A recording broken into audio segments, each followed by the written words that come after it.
Sa ibang balita naman, grupong New People's Army nagpahayag ng suporta kay Davao City Mayor Rodrigo Duterte kung siya ay tatakbo sa pagkapangulo sa 2016 elections. Si Waywaya Macalma sa detalye.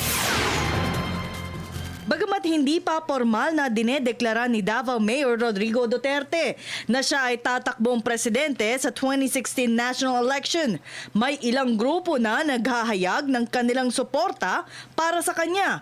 Isang grupo naghayag kamakailan ay ang grupong New People's Army o NPA. Mismong ang founder ng grupo na si Joma Sison Umano, ang personal na nagsabi kay Duterte na siya ay i-endorso ng grupo. Kaya naman para sa liderato ng Armed Forces of the Philippines ay wala itong issue sa kanilang hanay. Dahil ang militar ay nananatiling walang kinikilingan maliban na lamang ang konstitusyon. So the statement that Joma Sison and his support to Mayor Duterte is a non-issue to the armed forces.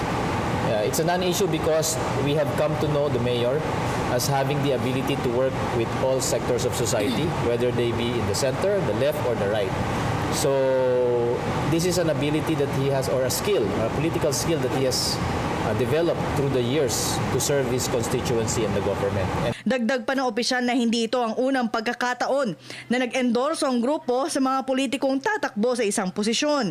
Anya, madami din na itutulong si Duterte sa militar. At isang halimbawa ay kadalasang siya ang nakikipag-ugnayan sa NPA kapag may bihag na sundalo o pulis ang grupo at sila ay nakalaya dahil sa kanyang tulong.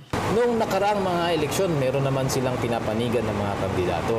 Na ang nagiging rason lang naman doon ay may kakayahan silang makipag-usap sa kandidato ngayon dahil may contact sila o meron silang conduit, meron silang connection. So sa issue naman kay Mayor, pinakita naman niya ito matagal na.